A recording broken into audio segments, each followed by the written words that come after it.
Remember, we said dealing with China, putting tariffs on China is going to be easy. It's so easy. It's so easy. Last weekend, what he said, it ain't easy. Well, you know what that problem is, and that's been a problem that people were afraid to talk about. Frank knows it better than any of us. They have a $500 billion trade deficit. They finance... With a T. Trillion. The Chinese, they finance the United States of America. They're holding all the U.S. paper. No, Bill, listen to me. I met yesterday, this is fact, with Americans that run 5 million acres in the south of the United States without, going into detail. And the farmers in those 5 million acres, which is a pretty substantial amount of land, it's a city, it's a major city, 5 million acres, they are going to be destroyed by these tariffs that Trump's putting in. Now, and these are the people that elected him, Frank. No, but hear me. Yes, they're getting screwed by him. Yeah. 100%, John. But what I'm trying to say is, yes, Frank D'Angelo, who is a manufacturer in Ontario, believes that it's, the unfair practice of South Asia, China, because they don't have the same environmental laws or the same labor laws we have, they've never been accountable to their style of business. But in saying that, at the same time, our economy has been perpetual with North America, Europe, South America, the Middle East, has been perpetual with this economic situation or logistics, whatever term you want to use, to do something with no plan, like he's fucking talking out of his ass. It scares the fuck out of the stock market, and it goes all over the place because there's no plan. Bill, there's no fucking plan, Bill. There's no plan. Somebody told him 2 weeks ago that, are you going to deliver on your tariff promise?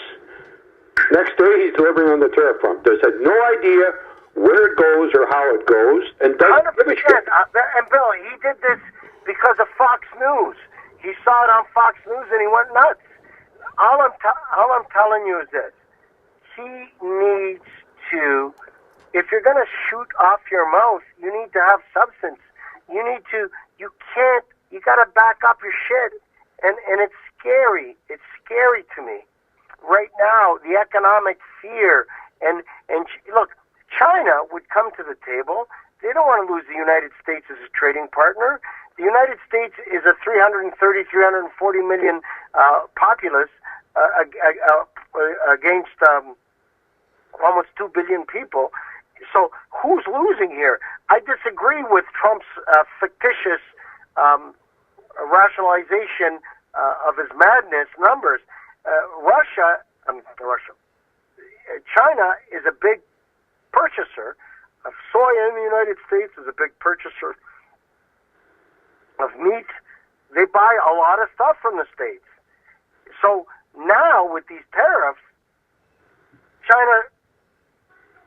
American farmers, American manufacturing, or American distribution is going to suffer.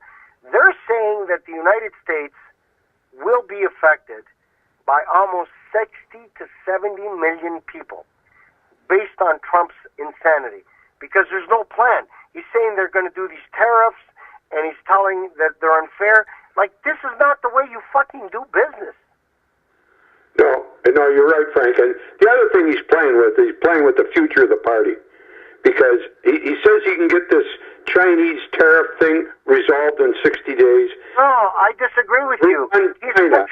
Bill, he's just using it as a bluff. I know he's bluffing, but he doesn't recognize that if the people who run China, and they aren't President Xi, they say this is the time that we can really bury this Trump, they'll bury him. They'll fire the president. I agree 100%. Look, he tried to bluff with NAFTA, and Canada told him, okay, go fuck yourself, and so did Mexico, and the North American Treaty will continue doing business. And Americans said, American multinationals told the Republicans, we're all going to go bankrupt. Ford's vested in there, Chrysler's vested in there, GM is vested in there. GE, which is one of the biggest corporations in the world. There's not a place on the fucking planet that doesn't have a GE product in there, is vested in there. So, like, he's bullshitting. You can't bluff. You need to have a fucking plan. You can't bluff. Well, you know what, Frank? I like your logic, but I listen to these people down here. They think he's going to pull a rabbit out of the hat. Well, I got a lot of people that... And I must confess... I sat with some very bright, astute Americans yesterday who were Trump 100% supporters, and they are not anymore. They're shocked. Yeah. They're fucking shocked. They can't believe the shit that's coming out of his ass, and there's nothing tangible that'll back it up. Listen, you can't bluff in business. You have to be a businessman. You have to say, look, here's my best offer. Either take it or don't. And then you have to have some sort of plan that if the person that you're dealing with doesn't take it, that you're going to go someplace else. Because if you don't, you're going to bankrupt your company and put a lot of people on the street. And that's what he's doing with the United States' commerce. The commerce of the United States is a fucking corn or a bunion on Trump's foot.